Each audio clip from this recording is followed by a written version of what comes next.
Hi everyone, welcome back to my channel and thank you so much for tuning in. So in today's video, we'll be discussing financial literacy.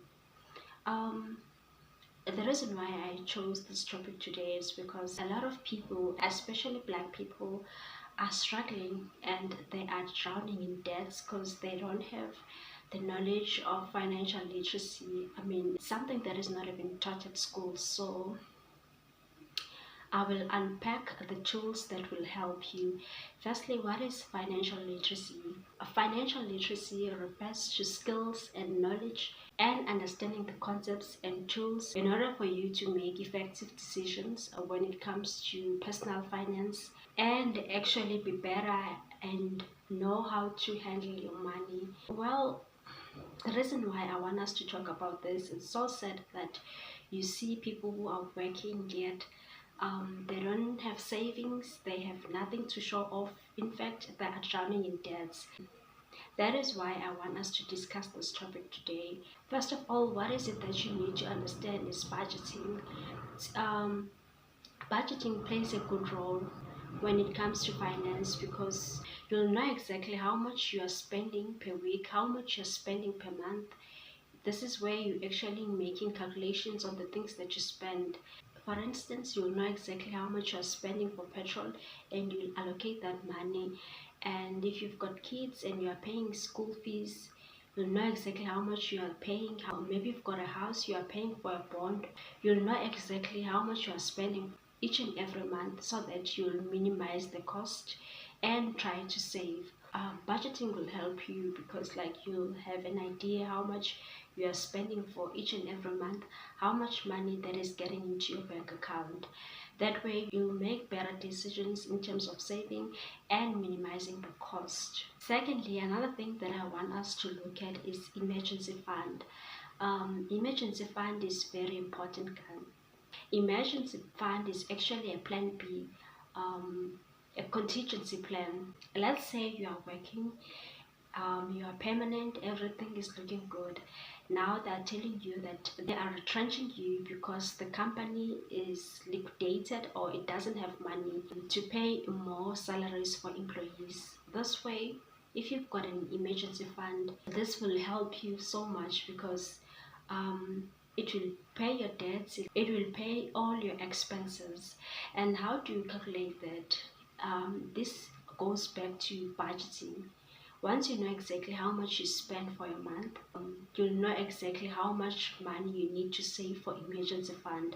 Let's say your expenses are about 10 or 20,000 rands.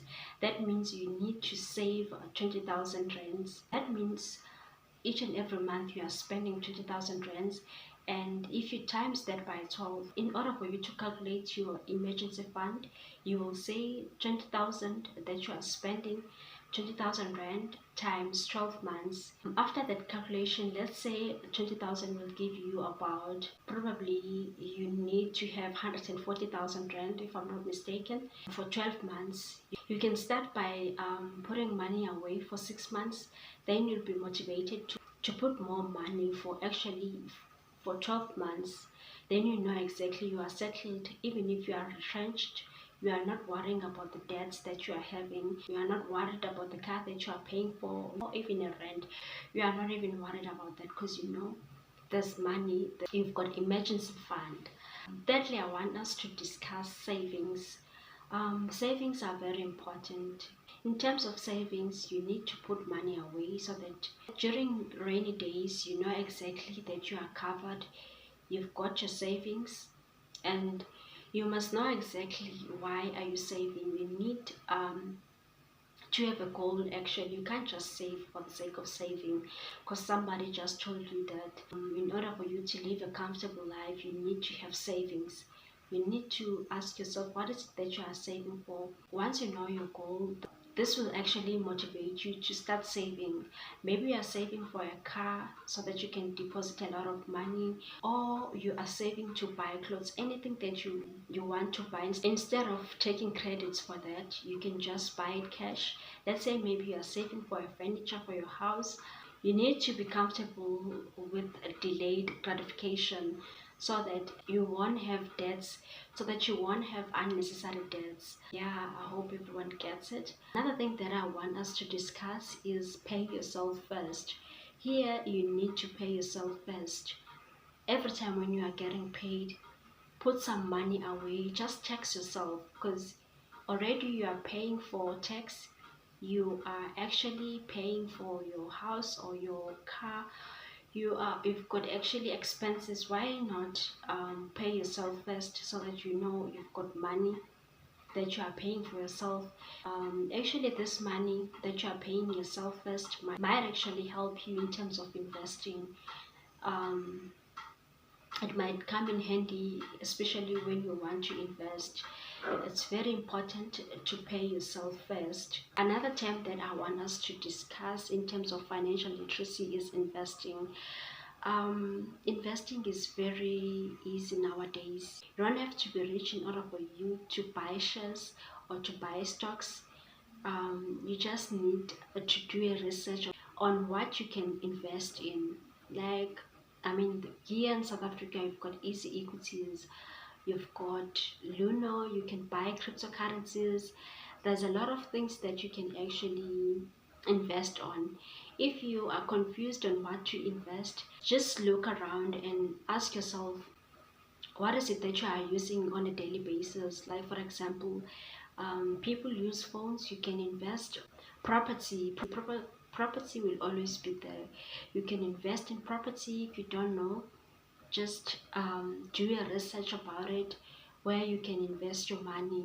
There are so many things that you can actually invest on. I want also to discuss debts management. In terms of debts management, um, don't go around and making debts, knowing exactly that you can't pay them. It's very important that you are making good decisions when it comes to debts.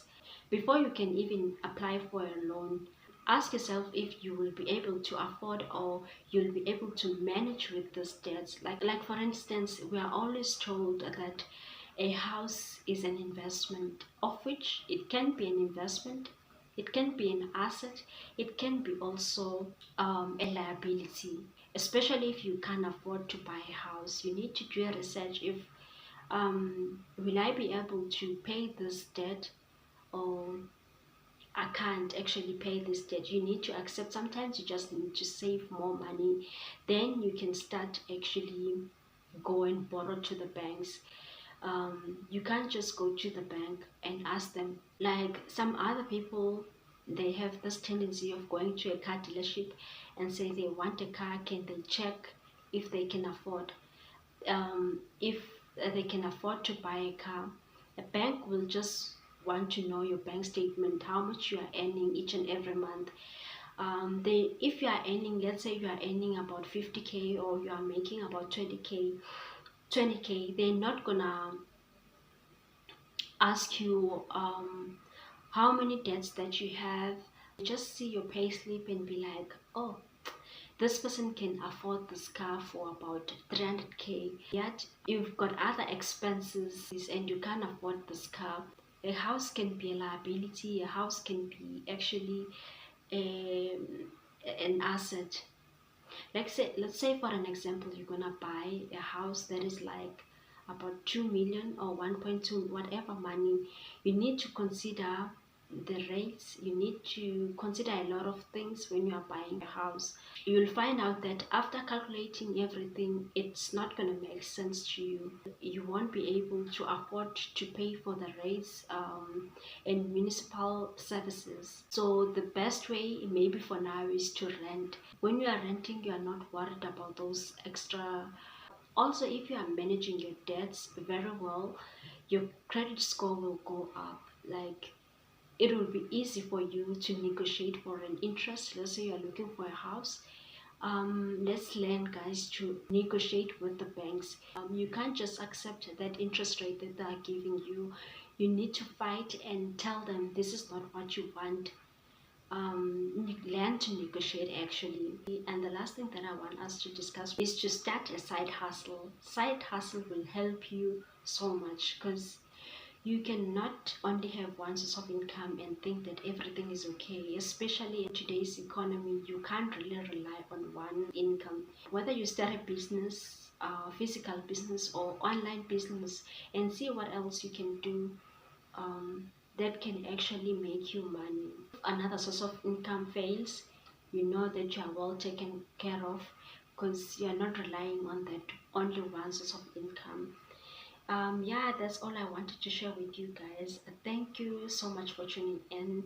If you are still here, please like, comment on this video, share it so that it can help the next person who's actually needing the financial literacy information. Thank you. Bye. See you next week.